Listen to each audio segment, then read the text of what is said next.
한 여인이 있었습니다. 사람들은 그녀를 바보 며느리라고 불렀습니다. 왜일까요? 3번이나 쫓겨났는데도 울지도 않고 원망하지도 않고 그저 웃었기 때문입니다. 저 여자 정신이 나간 게 틀림없어. 마을 사람들은 그렇게 수군거렸습니다. 하지만 아무도 몰랐습니다. 그 웃음 뒤에 숨겨진 진짜 이유를.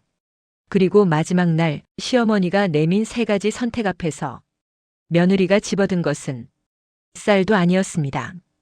은도 아니었습니다. 그것은 바로 이게 대체 뭐지? 사람들은 충격에 빠졌습니다. 왜 그녀는 그것을 선택했을까요? 그 선택이 집안 전체를 뒤흔들었습니다. 오늘 그 놀라운 이야기를 여러분께 들려드리겠습니다. 참을 줄 아는 사람은 약한 게 아니라 가장 강한 사람이라는 것을. 자, 그럼 이제 시작해 볼까요? 조선달 야담 채널을 찾아주신 모든 분들께 감사드립니다. 구독과 좋아요, 알림 설정으로 조선달 야담의 새로운 이야기를 함께 해주시면 감사하겠습니다. 조선달 야담 채널의 구독자 여러분께 늘 평안과 행복이 함께 하시길 바랍니다. 옛날 옛적 조선 중기 경상도 어느 고을에 부유한 양반 집안이 하나 있었습니다. 커다란 기와집의 넓은 마당, 곳간에는 쌀이 가득했지요. 하지만 그 집 사람들의 마음만큼은 참으로 메말랐습니다. 어느 봄날이었습니다. 그 집에 가마 하나가 도착했습니다. 가마 안에서 한 여인이 내렸습니다. 20살 남짓한 젊은 여인이었지요. 얼굴은 가냘펐지만 눈빛만큼은 또렷했습니다. 연두색 치마 저고리를 입었는데 소박했지만 깨끗하게 빨아입은 옷이었습니다. 손에는 굳은 살이 베어 있었습니다. 오랜 노동의 흔적이었지요. 여인의 이름은 따로 없었습니다. 사람들은 그저 빈 며느리라고 불렀습니다. 왜 그런 이름이 붙었을까요? 사연은 이랬습니다. 여인의 아버지는 도박에 빠져 큰 빚을 졌습니다. 결국 그 빚을 갚지 못하고 스스로 목숨을 끊었지요. 어머니는 그 충격으로 병석에 누웠습니다. 집에는 어린 남동생 하나가 있었습니다. 겨우 10살이었습니다. 누군가는 이 식구를 먹여 살려야 했습니다. 그래서 여인은 결심했습니다. 내가 빚을 갚겠습니다. 채권자는 이 양반 집안의 주인이었습니다. 주인은 조건을 내걸었습니다. 돈 대신 우리 집 며느리로 들어오너라. 그렇게 여인은 빚 대신 이 집으로 시집을 왔습니다. 결혼식은 소박했습니다. 축하하는 사람도 웃음소리도 없었지요. 마을 사람들은 대문 밖에서 수군거렸습니다. 불쌍해라, 저 아이. 저 집은 무섭다던데. 며느리를 사람 취급도 안 한다더라. 여인은 그 소리를 들었지만 아무 말도 하지 않았습니다. 다만 고개를 들고 똑바로 앞을 바라보았습니다. 대문 안으로 들어서자 시어머니가 기다리고 있었습니다. 50대 후반쯤 되어 보이는 여인이었습니다. 흰머리가 섞인 검은 머리를 단정하게 쪽지고 진한 남색 치마 저고리를 입고 있었지요. 키가 크고 당당한 체구였습니다. 하지만 그 눈빛은 차가웠습니다. 칼날처럼 날카로웠지요. 시어머니는 며느리를 위아래로 훑어보았습니다. 빚 때문에 왔구나. 네, 어머님. 이 집 규율은 엄하다. 명심하거라. 네, 어머님. 며느리는 고개를 숙였습니다. 시어머니는 더 이상 말이 없었습니다. 그저 등을 돌려 안채로 들어갔지요. 마당 한쪽에는 남편이 서 있었습니다. 25쯤 되어 보이는 남자였습니다. 마른 몸에 순한 인상이었지요. 하지만 어딘가 힘이 없어 보였습니다. 병을 앓았는지 얼굴이 창백했습니다. 남편은 며느리를 보더니 고개를 돌렸습니다. 눈도 제대로 마주치지 않았지요. 옆에는 시누이가 서 있었습니다. 16쯤 되어 보이는 소녀였습니다. 분홍색 치마 저고리를 입고 댕기를 늘어뜨린 모습이었지요. 시누이는 며느리를 보더니 코웃음을 쳤습니다. 빚 때문에 온 거면서. 그 소리가 또렷하게 들렸습니다. 며느리는 아무 말도 하지 않았습니다. 그저 작은 방으로 안내되었습니다. 방은 좁고 어두웠습니다. 창문도 작았고 이불도 낡았지요. 하지만 며느리는 불평하지 않았습니다. 그날 밤 며느리는 혼자 앉아 생각했습니다. 견뎌내자. 동생을 위해서, 어머니를 위해서 창밖으로 별이 보였습니다. 하나, 둘, 셋. 며느리는 별을 세며 마음을 다잡았습니다. 참으면 된다. 웃으면 된다. 그러면 언젠가는. 그렇게 첫날 밤이 지나갔습니다. 하지만 며느리는 알지 못했습니다. 내일부터 시작될 시험을, 그리고 그 시험이 3번이나 반복될 것이라는 것을. 시집 온 지 사흘째 되던 날이었습니다. 며느리는 새벽같이 일어났습니다. 아직 어둠이 깔린 시각이었지요. 부엌으로 가서 조용히 불을 지폈습니다. 아궁이에 장작을 넣고 불씨를 살폈습니다. 연기가 피어오르지 않도록 조심했지요. 시어머니가 주무시는 안채를 깨울까봐 걱정이었습니다. 쌀을 꺼내 7번 씻었습니다. 물을 정확히 맞춰 솥에 부었습니다. 그리고 천천히 밥을 지었지요. 밥이 익어갈 무렵 며느리는 상을 차리기 시작했습니다. 장독대에서 장을 떠오고 김치를 꺼냈습니다. 나물을 작은 그릇에 담았지요. 정성스럽게 하나하나 조심스럽게 상을 차렸습니다. 시어머님께서 일어나시면 바로 드실 수 있도록. 며느리는 그렇게 생각했습니다. 그런데 바로 그때였습니다. 부엌 문이 벌컥 열렸습니다. 시어머니가 서 있었습니다. 얼굴에는 노기가 가득했지요. 내가 감히 밥상을 먼저 차렸구나. 목소리가 부엌 전체를 울렸습니다. 며느리는 깜짝 놀라 고개를 들었습니다. 어머님. 주무시는 줄 알았습니다. 변명하지 마라. 시어머니의 목소리는 더욱 날카로워졌습니다. 이 집 며느리는 시어머니보다 먼저 상을 차려서는 안 된다. 그게 규율이다. 며느리는 당황했습니다. 어제까지는 그런 말씀이 없으셨는데. 하지만 입 밖으로 내지 않았습니다. 그저 고개를 숙였지요. 죄송합니다, 어머님. 죄송하다고 끝나는 게 아니다. 시어머니는 마당으로 나갔습니다. 그리고 큰 소리로 외쳤지요. 모두 나오너라. 시아버지가 나왔습니다. 남편도 나왔습니다. 시누이도 나왔습니다. 마당에 모두 모였습니다. 시어머니가 며느리를 가리켰습니다. 이 며느리가 집안 규율을 어겼다. 시아버지는 고개를 돌렸습니다. 남편은 땅만 바라보았습니다. 시누이는 비웃듯 웃었지요. 빚 때문에 온 주제에. 시누이의 중얼거림이 들렸습니다. 시어머니가 말했습니다. 당장 짐을 싸라. 오늘 안으로 나가거라. 며느리는 아무 말도 하지 않았습니다. 방으로 돌아가 작은 보따리를 쌌습니다. 가져온 게 별로 없었습니다. 옷 몇 벌과 작은 놀이개 하나.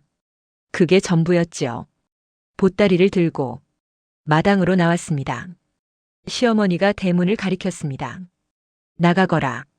며느리는 고개를 숙여 인사했습니다. 배운 게 부족해 그렇습니다. 그리고는 웃었습니다. 입가에 작은 미소를 지었지요. 시어머니는 눈살을 찌푸렸습니다. 저게 웃다니. 마당 밖에는 마을 사람들이 몰려 있었습니다.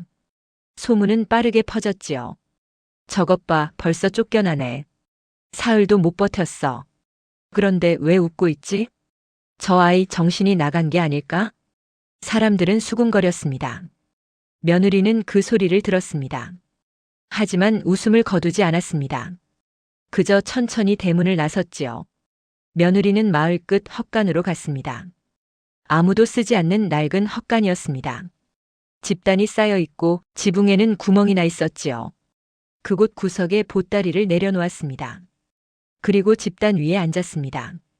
해가 지고 어둠이 찾아왔습니다. 차가운 바람이 불어왔지요. 며느리는 무릎을 껴안았습니다. 그제야 눈물이 나올 것 같았습니다. 하지만 꾹 참았습니다. 울면 안 돼. 견뎌야 해. 손톱으로 땅바닥을 긁었습니다. 흙이 손톱 밑으로 파고들었지요. 동생아, 조금만 기다려. 언니가 꼭 너를 지켜줄게. 며느리는 창밖을 바라보았습니다. 하늘에는 별이 가득했습니다. 하나, 둘, 셋. 별을 세기 시작했습니다. 그렇게 세다 보면 마음이 조금 가라앉았습니다. 33, 34, 35. 어느새 눈꺼풀이 무거워졌습니다. 며느리는 집단에 몸을 뉘었습니다. 내일은 어떻게 될까? 그렇게 첫 번째 밤이 지나갔습니다. 사흘 후였습니다. 시댁에서 사람이 왔습니다. 어머님께서 돌아오라 하십니다. 며느리는 놀랐습니다. 저를요? 네, 어서 오십시오. 며느리는 보따리를 들고 다시 시댁으로 돌아갔습니다. 시어머니가 마당에서 기다리고 있었습니다. 이번엔 규율을 잘 지켜라. 네, 어머님. 며느리는 다시 그 작은 방으로 돌아왔습니다. 하지만 마음 한구석은 알고 있었습니다. 이게 끝이 아니구나. 며느리는 다시 집안일을 시작했습니다. 이번에는 더욱 조심했지요. 시어머니보다 먼저 일어나되 상은 차리지 않았습니다. 시어머니가 일어나실 때까지 기다렸습니다. 일주일이 지났습니다. 아무 일도 일어나지 않았습니다. 며느리는 조금 안심했습니다. 이제 괜찮은 걸까? 그런데 어느 날 아침이었습니다. 며느리는 장독대에 나가 있었습니다. 된장독 뚜껑을 열고 장을 뜨고 있었지요. 아침 햇살이 마당에 비치고 있었습니다. 바로 그때였습니다. 쨍그랑 장독 하나가 깨지는 소리가 났습니다. 며느리는 깜짝 놀라 뒤를 돌아보았습니다. 간장독이 산산조각 나 있었습니다. 검은 간장이 땅바닥에 흘러내렸지요. 어머, 이게. 며느리는 당황했습니다. 내가 건드렸나? 하지만 분명히 손도 대지 않았습니다. 바로 그때 시누이가 나타났습니다. 어머니, 큰일 났어요. 시누이의 목소리가 집안 전체에 울렸습니다. 시어머니가 급히 나왔습니다. 뒤따라 시아버지와 남편도 나왔지요. 시어머니가 깨진 장독을 보았습니다. 이게 무슨 일이냐? 시누이가 손가락으로 며느리를 가리켰습니다. 저 언니가 만졌어요. 제가 봤어요. 며느리는 고개를 저었습니다. 아닙니다. 저는 된장독만. 거짓말 마. 시누이의 목소리가 날카로웠습니다. 분명히 당신이 장독을 건드렸어요. 며느리는 입을 다물었습니다. 사실 그 순간을 보지 못했습니다. 뒤를 돌아보았을 때는 이미 깨져 있었지요. 하지만 변명해봤자 소용없다는 걸 알았습니다. 시어머니가 다가왔습니다. 내가 만졌느냐? 저는 손도 대지 않았습니다. 그럼 독이 저절로 깨졌단 말이냐? 며느리는 대답할 수 없었습니다. 시누이가 끼어들었습니다. 어머니, 저 사람은 손이 거칠어요. 그래서 독이 놀란 거예요. 시어머니는 차갑게 말했습니다. 그래, 내 손이 거칠어서 독이 깨진 게로구나. 며느리는 고개를 숙였습니다. 제 손이 거칠어 독이 놀랐나 봅니다. 시어머니의 얼굴이 더욱 굳어졌습니다. 이번엔 다시는 오지 마라. 어머님, 당장 짐을 싸라. 며느리는 더 이상 말하지 않았습니다. 다시 방으로 돌아가 보따리를 챙겼습니다. 이번에는 지난번보다 조금 더 빨랐습니다. 익숙해진 것이었지요. 마당으로 나오자 시어머니가 기다리고 있었습니다. 나가거라. 며느리는 허리를 숙여 인사했습니다. 그리고 또다시 웃었습니다. 제가 부족했습니다. 시어머니는 아무 말도 하지 않았습니다. 대문 밖으로 며느리가 나갔습니다. 마을 사람들이 또 모여 있었습니다. 또 쫓겨나는구나. 이번엔 뭐 때문일까? 장독을 깼다던데. 그런데 또 웃고 있네. 저 아이 정말 이상해. 사람들의 수군거림이 들렸습니다. 며느리는 다시 헛간으로 갔습니다. 그 낡은 헛간 집단이 쌓인 그곳으로 보따리를 내려놓고 집단 위에 앉았습니다. 이번에는 지난번보다 더 마음이 무거웠습니다. 또다시 쫓겨났구나. 해가 지고 어둠이 찾아왔습니다. 찬바람이 헛간 구멍으로 들어왔습니다. 며느리는 무릎을 껴안고 몸을 웅크렸습니다. 이젠 정말 끝일까? 눈물이 핑 돌았습니다. 하지만 흘리지 않았습니다. 아직 포기하면 안 돼. 동생이 기다리고 있어. 어머니도 기다리고 있어. 며느리는 손으로 얼굴을 감쌌습니다. 차가운 손이었지요. 하지만 언제까지 이렇게 견뎌야 할까? 그날 밤은 유난히 길었습니다. 잠도 오지 않았습니다. 며느리는 그저 어둠 속에 앉아 있었습니다. 별도 보이지 않았습니다. 구름이 하늘을 덮었지요. 그래도 견뎌야 해. 며느리는 스스로를 다독였습니다. 닷새가 지났습니다. 이번에는 아무도 오지 않았습니다. 며느리는 헛간에서 혼자 지냈습니다. 마을 사람들이 가끔 음식을 갖다 주었습니다. 동정하는 눈빛이었지요. 이제 그만 친정으로 돌아가지 그래. 한 노파가 말했습니다. 며느리는 고개를 저었습니다. 괜찮습니다. 무엇이 괜찮다는 게냐? 저는 아직 할 일이 남았습니다. 노파는 한숨을 쉬었습니다. 참 기구한 팔자로구나. 그렇게 며칠이 더 지났습니다. 열흘째 되던 날이었습니다. 시댁에서 다시 사람이 왔습니다. 어머님께서 부르십니다. 며느리는 놀랐습니다. 또 돌아오라고요? 네, 어서 오십시오.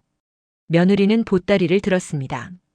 하지만 이번에는 불안했습니다. 이번에는 무슨 일이 일어날까? 마음 깊은 곳에서 두려움이 올라왔습니다. 하지만 발걸음을 멈추지 않았습니다. 다시 시댁으로 향했지요. 시어머니가 마당에서 기다리고 있었습니다. 표정은 여전히 차가웠습니다. 마지막 기회다. 네, 어머님. 며느리는 다시 그 작은 방으로 돌아왔습니다. 하지만 알고 있었습니다. 이게 진짜 마지막이 될 거라는 것을. 며느리는 이번에는 더욱더 조심했습니다. 밥상도 시어머니가 깨어나신 후에 차렸습니다. 장독대에는 아예 가까이 가지 않았지요. 보름이 지났습니다. 아무 일도 일어나지 않았습니다. 며느리는 조금씩 숨을 쉴 수 있게 되었습니다. 이제 정말 괜찮은 걸까? 하지만 그것은 착각이었습니다. 어느 날 저녁이었습니다. 온 집안이 발칵 뒤집혔습니다. 시어머니의 은비녀가 사라진 것이었습니다. 내 은비녀가 어디 갔느냐? 시어머니의 목소리가 집안을 울렸습니다. 오늘 아침까지 분명히 장 속에 있었는데 하인들이 모두 나왔습니다. 집안 구석구석을 뒤지기 시작했지요. 며느리도 함께 찾았습니다. 안채도 뒤지고 사랑채도 뒤졌습니다. 하지만 은비녀는 보이지 않았습니다. 시어머니의 얼굴이 점점 굳어졌습니다. 누군가 훔쳐간 게 틀림없다. 바로 그때 시누이가 소리쳤습니다. 어머니, 여기요. 시누이가 며느리의 방을 가리켰습니다. 저 방을 찾아보세요. 며느리는 가슴이 철렁했습니다. 제 방에는 없을 텐데요. 확인해봐야 알지. 시누이가 며느리의 방으로 들어갔습니다. 시어머니도 따라 들어갔지요. 이불을 뒤지고 장을 열었습니다. 그리고 장구석에서 은비녀가 나왔습니다. 이게 뭐냐? 시어머니의 손이 떨렸습니다. 며느리는 얼어붙었습니다. 저는 넣지 않았습니다. 그럼 이게 저절로 들어갔단 말이냐? 시누이가 비웃었습니다. 맞죠? 제가 의심스럽다고 했잖아요. 며느리는 고개를 저었습니다. 정말 아닙니다. 저는 모릅니다. 하지만 아무도 믿지 않았습니다. 시어머니는 마당으로 나갔습니다. 모두 나와라. 집안 식구들이 모두 모였습니다. 하인들도 마당에 섰지요. 시어머니가 은비녀를 높이 들었습니다. 이 며느리가 내 은비녀를 훔쳤다. 사람들이 웅성거렸습니다. 정말입니까? 며느리가 도둑질을. 며느리는 무릎을 꿇었습니다. 어머님, 저는 정말 아닙니다. 변명 마라. 시어머니의 목소리는 분노로 가득했습니다. 내 방에서 나왔는데 무슨 변명이냐? 며느리는 입을 다물었습니다. 변명해봤자 소용없었습니다. 증거가 명확했으니까요. 누군가 일부러 넣어둔 것 같았습니다. 하지만 그것을 증명할 방법이 없었지요. 시어머니가 손가락으로 대문을 가리켰습니다. 오늘로 끝이다. 어머님, 이 집과 인연을 끊어라. 다시는 돌아오지 마라. 며느리는 천천히 일어났습니다. 이번에는 시어머니를 똑바로 바라보았습니다. 시어머니의 눈빛은 여전히 차갑고 날카로웠습니다. 하지만 며느리는 그 안에서 뭔가 다른 것을 느꼈습니다. 이상해. 왜 이렇게까지? 하지만 생각할 시간이 없었습니다. 며느리는 방으로 돌아가 보따리를 챙겼습니다. 이번에는 정말 마지막이라는 걸 알았습니다. 다시는 돌아오지 말라고 했으니까요. 보따리를 들고 마당으로 나왔습니다. 모든 사람들이 며느리를 바라보고 있었습니다. 경멸하는 눈빛, 동정하는 눈빛, 비웃는 눈빛. 며느리는 시어머니 앞에 섰습니다. 그리고 깊이 허리를 숙였습니다. 덕분에 많이 배웠습니다. 그리고는 웃었습니다. 이번에도 웃었지요. 시어머니는 눈살을 찌푸렸습니다. 저것이 아직도 웃는구나. 며느리는 아무 말 없이 대문을 향해 걸어갔습니다. 대문 밖에는 마을 사람들이 가득했습니다. 소문은 벌써 온 마을에 퍼졌지요. 은비녀를 훔쳤대. 도둑이 되었구나. 그런데 또 웃고 있어. 저 아이 정말 이상해. 미쳤나 봐. 사람들의 수군거림이 들렸습니다. 이번에는 지난번과 달랐습니다. 동정이 아니라 비난이었지요. 며느리는 헛간으로 가지 않았습니다. 이번에는 마을 밖으로 향했습니다. 더 이상 이곳에 머물 수 없다는 걸 알았으니까요. 해가 지고 있었습니다. 저녁 노을이 하늘을 붉게 물들였지요. 며느리는 마을 어귀 큰 나무 아래 앉았습니다. 보따리를 옆에 내려놓았습니다. 그제야 눈물이 흘러내렸습니다. 참았던 눈물이 뺨을 타고 흘렀지요. 이젠 정말 끝이구나. 며느리는 두 손으로 얼굴을 감쌌습니다. 동생아, 미안해. 언니가 지켜주지 못했어. 목이 메었습니다. 온몸이 떨렸지요. 하지만 나는 최선을 다했어. 며느리는 하늘을 올려다보았습니다. 별이 하나둘 떠오르고 있었습니다. 원망하지 않을게. 그래도 나는 최선을 다했으니까. 며느리는 눈물을 닦았습니다. 그리고 보따리를 들었지요. 이제 어디로 가야 할까? 바로 그때였습니다. 뒤에서 발소리가 들렸습니다. 며느리는 뒤를 돌아보았습니다. 시댁에 하인이 서 있었습니다. 마님, 하인이 숨을 헐떡이며 말했습니다. 어서 오십시오. 네. 어머님께서 부르십니다. 며느리는 믿을 수 없었습니다. 저를 다시요? 네. 어서 가십시오. 며느리는 일어섰습니다. 가슴이 두근거렸지요. 이번엔 무엇일까? 하지만 이번에는 느낌이 달랐습니다. 뭔가 중요한 일이 일어날 것 같았습니다. 며느리는 보따리를 들고 다시 시댁을 향해 걸어갔습니다. 마지막 밤이 시작되고 있었습니다. 며느리가 시댁에 도착했을 때는 이미 밤이었습니다. 하지만 집안은 환했습니다. 마당 곳곳에 횃불이 켜져 있었지요. 그리고 사람들이 가득했습니다. 마을 사람들까지 모두 모여 있었습니다. 며느리는 가슴이 두근거렸습니다. 무슨 일이지? 시어머니가 마당 한가운데 서 있었습니다. 그 앞에는 3가지 물건이 놓여 있었습니다.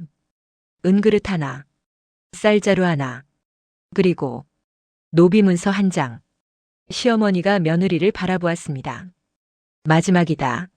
목소리는 여전히 차갑고 단호했습니다. 이번엔 내가 묻겠다. 며느리는 그 자리에 섰습니다. 시어머니가 3가지 물건을 가리켰습니다. 하나만 가져가거라. 사람들이 숨을 죽였습니다. 은그릇을 가져가면 너를 용서하겠다. 쌀자루를 가져가면 친정으로 보내주마. 노비문서를 가져가면 그것으로 내 뜻을 보이거라. 며느리는 3가지 물건을 바라보았습니다. 은그릇은 반짝였습니다. 팔면 한동안 먹고 살 수 있는 돈이 될 것 같았지요. 쌀자루는 불룩했습니다. 동생과 어머니가 한참을 먹을 수 있는 양이었습니다. 노비문서는 낡았습니다. 누렇게 바랜 종이 1장이었지요. 며느리는 손을 뻗었습니다. 며느리는 손을 뻗었습니다. 먼저 은그릇을 향해 손이 갔습니다. 사람들이 숨을 죽였습니다. 하지만 며느리는 멈췄습니다.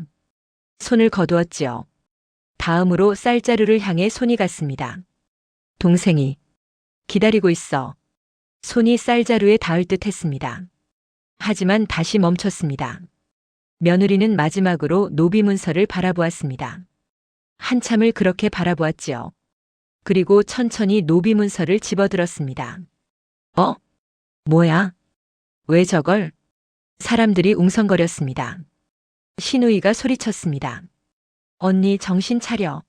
그게 뭐라고. 하지만 며느리는 노비 문서를 꼭 쥐었습니다. 시어머니가 물었습니다. 왜 그것을 선택했느냐? 며느리는 노비 문서를 들어 올렸습니다. 은그릇은 언젠가 녹이 슬 것입니다. 쌀은 언젠가 다 먹을 것입니다. 하지만 며느리는 노비 문서를 가슴에 안았습니다. 사람은 묶을 수 없습니다. 배는 채울 수 있어도 사람의 마음은 채울 수 없습니다. 이 종이 한 장이 사람을 묶고 있다면 며느리는 노비 문서를 찢었습니다.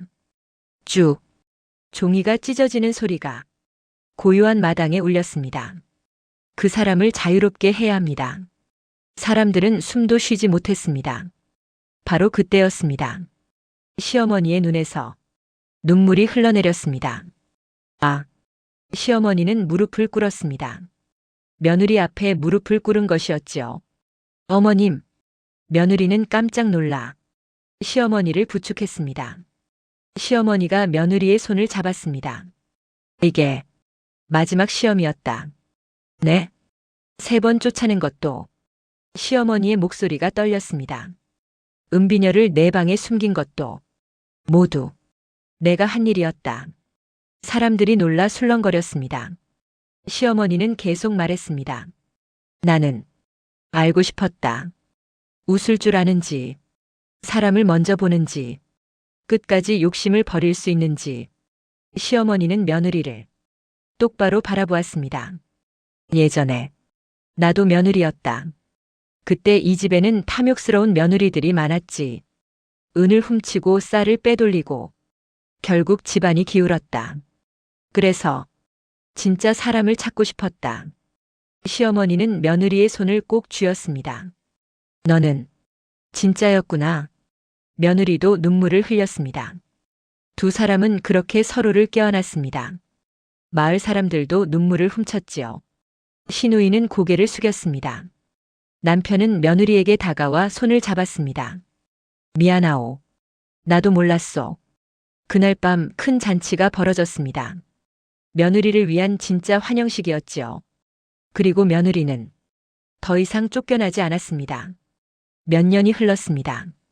며느리는 이제 집안의 안주인이 되었습니다. 시어머니는 며느리에게 모든 것을 맡겼지요.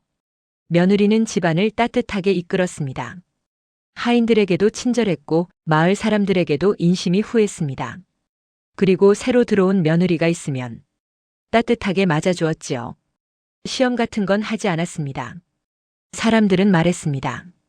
참을 줄 아는 사람은 약한 게 아니다. 끝까지 웃는 사람이 가장 강한 사람이다. 그리고 사람을 먼저 보는 사람이 진짜 부자다. 여러분, 요즘 세상에도 이런 사람이 필요하지 않을까요?